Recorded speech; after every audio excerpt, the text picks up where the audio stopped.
Classic books are timeless books. They are books that are well known because of their important themes. Ranges from the themes of political instability, totalitarianism, or a kind of dystopia theme. So they are books that have come to stay with us, and they will keep staying with us till forever because they are wide known. They are worldwide known. They are global books majorly. So in this video, I'll be mentioning 5 classic books that are fresh so far that I really enjoyed, that I would also love you to read because of their important themes, because of the important morals that we can learn and derive from these books. So I'll make it short reviews about them also. So the first one is Things Fall Apart by Chinua Achebe. Things Fall Apart by Chinua Achebe, it's an interesting book. It's a book that was trying to tell us about the custom, traditions, religion of the Igbo tribe. They are trying to tell us about the influence of colonialism and new religion on the Igbo tribe. So as seen in this book, there was a major character called Okonko. So this Okonko was, according to the character he portrayed in this book, he was a man of action rather and not a man of thought. Exactly. Whenever he wants to like discharge any duty, carry out any activities, he prefer doing it without seeking for anyone's advice, just carried out anything he wanted to do without even thinking of it. Even if it was going to affect his feelings, he doesn't care. In as much as he's not being tagged as a weak man, he doesn't want anything that will make people like tag him, call him a weak man. So that's why he just think like as a strong man, all you have to do is just like do things without looking for or seeking for anyone's advice or thinking of it.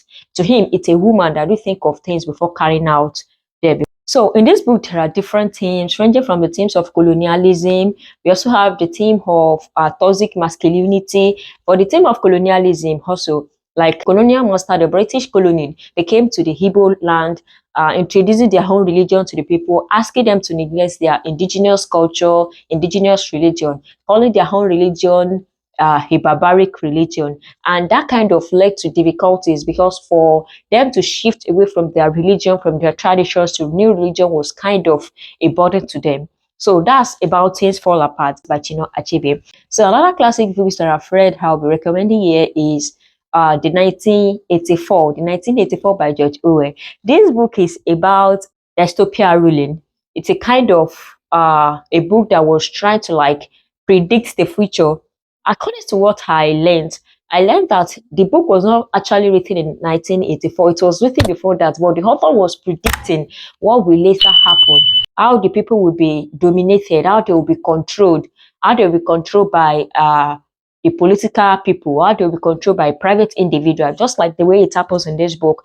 We have some of the major character in this book was O'Brien, we have the Julia, we also have the Winston, and we have the Big Brother. This Big Brother served as a party that was dictating the lifestyle and what the people in the community are supposed to do. So they control every aspect of their lives. They kind of even put something to monitor them. They have the telescreen and also like a microphone that was monitoring them in case they want to rebel against the Big Brother party. So it's a kind of dystopia novel that I said. It's kind of a novel that was talking about how the freedom of the people are being restricted, how the people are not like a kind of free to be their own, to be themselves, to do things on their own, but rather they are being like controlled by a particular body, which was the Big Brother body, and also like they are not even allowed to love.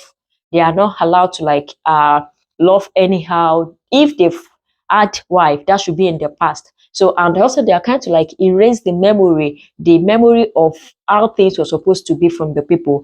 Now injecting the Big Brother's rules and regulation, how they expected things to be for the people. So the people were so restricted. It was like a kind of boost, like I said, predicting the future, what will happen in the future. And as you can see today, there are some of the states, some of the countries, that people's lifestyle and everything was controlled by the state, whereby they were practicing totalitarianism, whereby almost of aspect of citizens are controlled by a state, are controlled by an individual body. It's a book that you will enjoy. So another book that I'll be recommending here is A Palmwine Drinkard by Amos Tutuola. This book is about African folklores, folk tales. It's so much interesting. So at first they were trying to like reveal to us a major character, which was the Palmwine drinker who has a Palmwine thapa. The Palmwine drinker inherited a very expanse of land filled with palm wine trees from his father. So he now employed someone as a palm wine tapper to be tapping for him. The palm wine tapper was known to be the best palm wine tapper in their community. So unfortunately, one day when he was tapping the wine, he died. He fell off from the palm tree and died. So that's kind of led to the palm wine drinker not having wine to drink again. And after he had died, it pained this palm wine drinker that he said he wanted to go to the land of death to go and look for his palm wine tapper and ask him why he died, why he left him like that, because he had no one to be tapping wine for him again.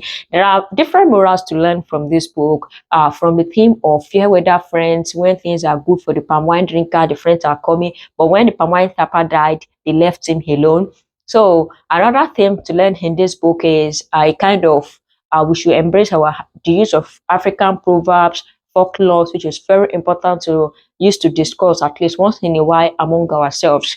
And also, like another theme was the theme of selflessness. We shouldn't be so selfish, because this Pawan Drinkard in this book was so selfless. Like he puts the interest of the people even ahead of his own. So that's all about Palmwine Drinkard by Amos Tutuola. So another classic that I've read I recommend here is Animal Farm by George Orwell. Like, you know, this book is a kind of imagery. It's kind of using animal to represent the kind of rulers that we have here today in our societies. Rulers that are filled with corruption, rulers that are filled with oppressing the poor, suppressing the people, not putting the interest of people ahead, or not even counting their interest as nothing or as things that mean something to them.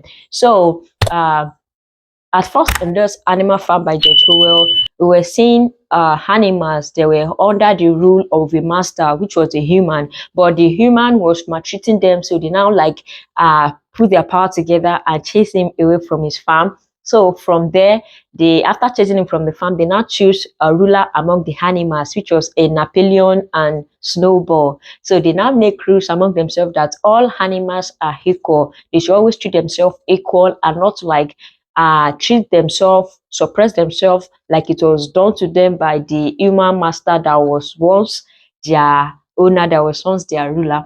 So even though when these animals took over to like rule themselves by themselves, we later realized that some of them are kind of betrayer.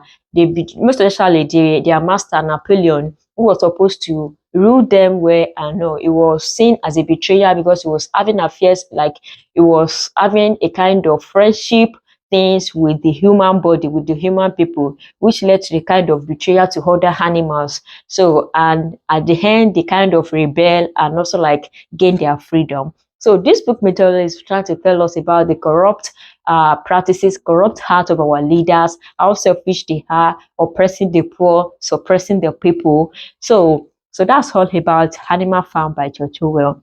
So the last classic book that I've read and I'll recommend it to you here is Pride and Prejudice. Pride and Prejudice by Jane Austen. This book was about love. It's a romance book about marriage, about a social class. So all these classic books are books that you will truly enjoy if you should read them. And there are also other classic books out there that you can read and enjoy, because they have books that will always remain relevant in our society. So far, I've mentioned 5 classics books, recommended 5 classics books that you can read and enjoy to you. We have number 1 is Animal Farm by George Orwell. We have the 1984 by George Orwell. We also have the Pride and Prejudice by Jane Austen. Also, we also have the Palmwine Drinkard by Amos Tutuola. And the last one, we have Things Fall Apart by Chinua Achebe. Let me know in the comment section which of these classics books you've read before, or the one you've read before that I do not mention, make review on here. So thank you for watching till the end. Please, if you've not subscribed to my YouTube channel, kindly click on the subscribe button for more videos like this. I'm going to see you in my next video. Till then, bye.